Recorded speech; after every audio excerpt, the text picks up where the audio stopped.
tahqiq kitab Sayyid Nabi Muhammad bin Sayyid Ali bin Sayyid Abbas Al-Maliki Al-Hasan Musa bin Muhammad Al-Bulayyid Al-Maliki Al-Qom Muhammad Al-Bulayyid terus maksudnya mungkin Syekh mana wahyu abad uslafuna syuyukhuna wa rijaluna samikun wa ila hadratin sallallahu alaihi wasallam Fatihah. Bismillahirrahmanirrahim. Ya kana sayyidu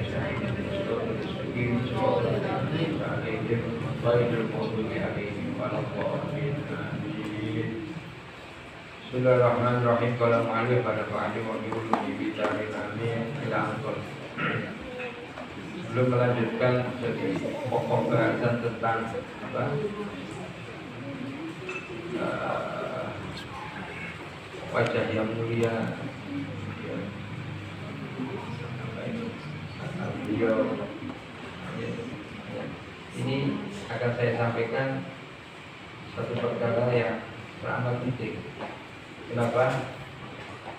Di sini dikatakan bahwa Allah Subhanahu wa Ta'ala dalam qasidahnya Imam Busiri kan, itu Allah menciptakan Nabi Muhammad SAW jasmani dan rohaninya ini yang paling bagus, yang paling bagus. Mari kita sedikit membahas tentang masalah ketampanan wajah yang mulia ini. Ya, sebelum membahas ketampanan yang di atas ini, jika kemarin saya katakan bahwa perkara ini, jadi perkara ketampanan Nabi Muhammad, kesempurnaan Nabi Muhammad, jasmani dan rohaninya, ya, ini menyangkut keimanan kita dan wajib kita imani kalau Rasulullah itu jasmaninya dan rohaninya paling terbaik di antara semua makhluknya Allah. Bukan hanya manusia, semua makhluknya Allah, Nabi Muhammad ini yang paling baik. Imam Busiri mengatakan ketampanan beliau, kesempurnaan beliau itu tunggal. Tidak ada yang lainnya. Kalau tunggal itu tidak ada. Kalau satu ada dua, tunggal. Tidak mungkin. Jadi ketika ini sering beberapa saat yang lalu itu ada orang main-main ini bercanda tentang Nabi Muhammad SAW. Itu menyebabkan kekufuran. Contoh, mengatakan Nabi Muhammad ya seperti anak kecil yang lain ketika masih kecil, ya nyolong jagung. Nah, nyolong itu satu perkara yang diharamkan oleh Allah. Tidak mungkin Nabi Muhammad melakukan itu. Kenapa? Karena dohir batinnya itu paling sempurna. Rasulullah manusia tapi tidak seperti manusia. Dan ketika kita bermain-main, bercanda, itu menyebabkan kufur nanti. Hati-hati betul. Jangan sampai dalam hati kita ini mempertanyakan. Ini menyangkut keimanan kita. Kalau dalam hati kita masih ada semacam keraguan atau tidak yakin, atau bahkan tidak ada perasaan yakin bukan, ini nanti nyangkut kepada ibadah kita. Kok bisa? Iya. Kalau kita masih belum sholatnya itu belum nikmat, karena kita tidak yakin tentang Nabi Muhammad SAW jasmani dan rohaninya. Bahaya. Ini bahaya betul. Orang sering main-main gitu. Sering main-main kan. Tidak katakan Nabi Muhammad. Rasulullah pasti memaafkan pribadinya. Tapi yang lain tidak mungkin, apalagi Allah. Kenapa? Di sini dikatakan Tsummastofa Habiban Bariun Nazami. Kalau katanya Imam Busiri, setelah dijadikan sempurna, ya dari yang sempurna Rasulullah itu, Allah menjadikan Nabi Muhammad sebagai kekasih. Mana ada kita punya orang yang kita sayangi, kemudian dihina, dijelekkan sama orang, kita bagaimana? Gak terima. Kalau Anda ingat peristiwa Taif, ketika Rasulullah dilempari batu, anaknya kecil disuruh orang tua yang lempari batu, yang tua juga lempari batu, sampai mohon maaf kakinya berdarah. Rasulullah berteduh di kebun kurma itu, di kebun anggur apa kebun kurma itu, ya berteduh ini. Kemudian ada malaikatnya datang, Ya Rasulullah, seandainya engkau izinkan gunung ini tak angkat, tak taruh di atasnya, penduduk Taif tak jatuhkan. Apa jawabnya Rasulullah SAW? Jangan. Bahkan beliau minta kepada Allah, nanti generasi selanjutnya dari penduduk Taif ini akan menjadi ahli gaib, ahli ilmu, ahli zikir dan lain sebagainya, ahli kebaikan semuanya. Doa itu Nabi Muhammad ketika disakiti. Kalau kita disakiti, oh, coba urusan ya. Mau soleh, mau larangan ini. Apa ini mengakui soleh? Penilaian itu dari orang lain. Kalau dia mengakui soleh ini ya, ya hati-hati loh di sini. Ayo kita belajar ini, belajar mengenal Muhammad SAW dan berusaha. Tanda kutip di sini saya maksud berusaha, minta sama Allah. Makanya sering saya, ya Allah berikan kita kefahaman dengan sebaik-baiknya dan sebenar-benarnya kefahaman tentang agamanya Allah dan tentang kekasihnya Allah. Ini satu paket, ini jangan dipisah. Jangan agama tok.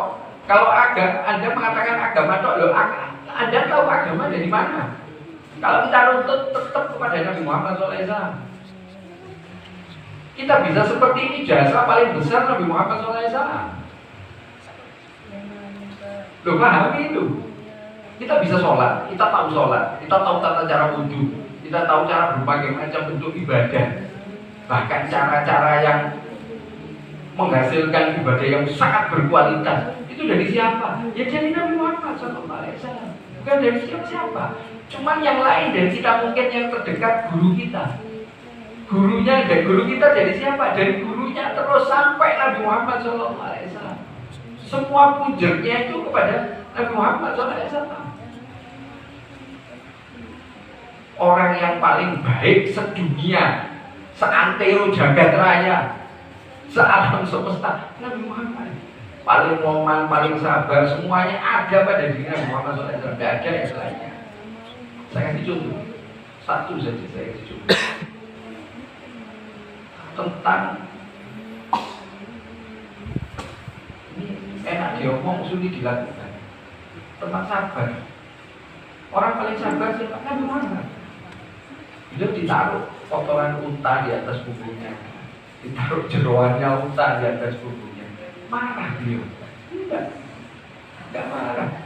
Langsung dimaafkan oleh Nabi Muhammad SAW. Itu yang dicontohkan beliau kepada kita. Kalau kita tidak bisa, ya berusaha. Marah belum? Sadar kalau marah itu tidak boleh, turun. Meskipun sudah marah itu gagal, maka kembali lagi. Oh, kita ini loh manusia, tahap proses belajar untuk menjadikan siapa?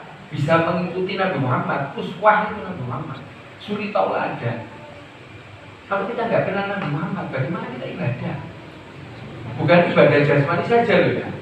Kalau ibadah jasmani, contoh sholat, Nabi Muhammad mengatakan, "Shollu kama ra'aitumuni usolli." Sudah jelas itu. Sholatlah kalian seperti kalian melihat saya sholat. Kalau Nabi Muhammad takbirnya seperti ini, kalau menurut dawuh itu tadi, "Shollu kama ra'aitumuni usolli," maka Anda takbirnya harusnya seperti ini. Ojo nggih aturan dhewe, Allahu Akbar. Udah batal mau sholat itu, betul udah batal. Akan tetapi kalau Anda ikut Nabi Muhammad, nanti faktor-faktor yang lain sampai faktor batiniannya bisa ikut Nabi Muhammad Sallallahu Alaihi Wasallam. Kalau faktor mohon maaf yang dicontohkan Nabi Muhammad semua sudah dicontohkan, kita nggak mau ikut, kita pilah-pilah, ya repot. Dan mungkin di sini juga dikatakan, tidak mungkin kita akan sama plak seperti Nabi Muhammad, tidak mungkin. Pesek, Nabi Muhammad maju, alisnya wajahnya tinggi, bulu matanya tebel. Nanti dijelaskan di bab masalah mata. Mata yang mulia ini, itu si mewah itu. Mulutnya mengiluki tanpa kabel. Dia aku ya atau enggak? Coba kalau nggak percaya ngocok. Anda nggak mau ngocok, makanya nggak tahu rumah kita bagus. Ya memang Allah menciptakan kita manusia dalam bentuk sebagus-bagusnya. Yang nomor satu paling bagus utamanya Nabi Muhammad. Kita tidak tahu nomor berapa triliun, nomor berapa miliar daripada manusia ini. Cuman anggapan kita ini orang bagus, makanya bahir muda, orang tuanya kita itu bagus dewi, satu ya wes darimu nggak apa-apa. Betul nggak? Betul nggak? Kadang orang sih keblinger, anak esopo lu ya. Oke, lo mau apa sih kau tuh nih? Bingung, ya kok anak esopo? Kamu tetangga ini. Meskipun saya nggak pandang usia ini, jangan sampai kita dalam artian usia saat ini nggak mikir keliru. Justru semakin kita usianya bertambah, jatah hidup kita kan berkurang. Semakin dekat dengan kunjungan malaikat Israel. Saya tidak dengar masih 10 Israel pada umur. Paling sehat dohir batin ya yang satu. Justru di akhir kehidupan kita, sisa nafas yang kita miliki, kita gunakan takarrub kepada Allah Subhanahu wa Ta'ala. Cara paling efektif bahasa saya. Efektif sudah. Tidak pakai repot. Yaitu kita mengenal Nabi Muhammad SAW. Jangan dikatakan ini tidak ibadah. Ibadah. Kalau kita nyebut namanya orang soleh, kalau kita nyebut perilakunya orang soleh, kalau kita bercerita tentang orang soleh, anjili rahmat. Allah turunkan rahmat. Bagaimana kalau kita berbicara tentang kekasihnya Allah? Digerojok rahmatnya. Seperti yang kita lakukan saat ini. Saat ini istimewa bagi orang-orang yang mengetahui. Minta sama Allah agar diberikan kepahaman, dengan kepahaman yang baik dan benar tentang agamanya Allah, tentang kekasihnya Allah, dengan Nabi Muhammad Sallallahu Alaihi Wasallam. Jadi tentang Rasulullah jangan dibuat mainan. Kalau katanya Habib Taufik lama, tahu lama gitu, kurang ajar. Kalau kita budak itu atasnya kurang ajar. Dan semuanya tidak boleh. Dan kita wajib mengimani, meyakini Rasulullah terbaik, paling baik, sempurna sudah, sempurna, tidak ada. Bahkan sering saya katakan ketika saya lagi maulid, semua perkara ketika dikaitkan dengan Nabi Muhammad akan istimewa. Semua perkara yang dikaitkan dengan Nabi Muhammad akan istimewa. Memang pasti. Kemarin dikatakan bahwa wajar baginda Nabi Agung Muhammad SAW yang paling bagus. Ada yang mengatakan seperti bulan, ada yang mengatakan seperti matahari, bahkan Jabir bin Samurah. Ya, kemarin yang saya katakan di sana nanti tanggal berapa? 13. Ya 13 Dzulhijjah, 14 Dzulhijjah atau 15. Nah, yang saat bulan purnama, nah, Anda lihat ini, keluar rumah, luangkan waktu untuk niru Jabir bin Samurah. Jabir bin Samurah melihat bulan, lihat Rasulullah. Bulan, ternyata yang paling indah Rasulullah. Nah, kita belum lihat dari Rasulullah dan kita lihat aja bulan. Kadang orang terkesima dengan bulan, Tidak, nah, Rasulullah lebih bagus, Rasulullah lebih indah, Rasulullah lebih mempesona bahasanya. Lebih mempesona dari mana? Dari bulan, dari matahari, dari semuanya. Bahkan yang saya katakan, saya ceritakan Nabi Adam ketika diikuti malaikat, itu masih nurnya Nabi Muhammad itu. Nabi Muhammad, Rasulullah, Nabi Adam pengen tahu, minta sama Allah, ditaruh di bukunya Nabi Adam Bujari. Ketika tahu indah hidup, terus diucapkan di mana? Akhirnya ketika mendengar adzan, asyhadu anna Muhammadan Rasulullah. Nah ini, Anda bilang, jenengan kalau dengar adzan itu marhaban bi habibi wa qurrati a'yunin Muhammad bin Abdillah sallallahu alaihi wasallam. Kecup ibu jari jenengan usapkan di mata. Insya Allah salah satu fadilahnya yang didawuhkan Habib Zain bin Ibrahim bin Smith, insya Allah matanya ini terjaga dari penyakit. Nah ini saya akan coba nih. Saya dapat satu nasihat, satu masukan, satu saran dari salah satu ustadznya anak saya yang ada di Pasuruan itu. Dulu beliau itu minus, bahkan silinder. yang dilakukan ya sering itu. Terus ketika sholat kacamatanya jangan dipakai, yang pakai kacamata, nah, itu jangan dipakai. Terus ketika sholat fokus pada satu titik tempat sujud, fokus perhatikan satu titik tempat sujud ini. Terus kalau sujud jangan merem, terus jadi pandang, kecuali pada saat tasyahud. Pada saat tasyahud awal atau akhir, ketika illallah, asyhadu an la ilaha illallah, asyhadu anna muhammadar rasulullah, asyhadu an la ilaha illallah. Nah, ketika illallah kan tangannya seperti ini, kemudian diturunkan sedikit, maka mata yang pertama memandang tempat sujud diganti fokus kepada ini, ujung dari ujung. Kecuali itu aja. Yang sama salam. Salam ingin itu nggak boleh. Salam ya. Sering sampaikan kepada, lakukan itu. Kalau dia bercerita, suatu ketika dia memang pakai kacamata karena mata kanan kirinya ini, saya lupa yang mana, nggak tahu. Pokoknya minus sama silinder. Hampir seperti saya, minus sama silinder. Nah, dia pakai kacamata. Terus dapat saran dari Syekh Mudhor, ya Rasulullah, karena Syekh Mudhor yang ada di Pasuruan, di Sudiri, gitu. Kasih saran itu, kalau kamu gini, kamu ada sakit ini, matanya minus, ada silinder, nah, ketika sholat fokus pada satu titik di tempat sujud. Nah, terus fokuskan itu. Sulit, memang saya pernah coba, pertama sulit itu, sulit tidak biasa, tapi dicoba terus. Yang sakit-sakit mata termasuk ini tadi ini.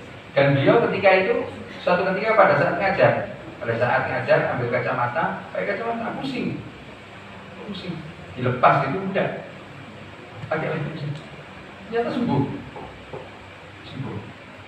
Sudah ada yang buktikan, testimoni. Nah, jadi saya juga ingin bagi orang-orang yang mengalami masalah mata, insya Allah bisa jadi salah satu saran. Semoga Allah berikan kesehatan dan badan afiat kepada kita semuanya, insyaallah. Dari mana tadi?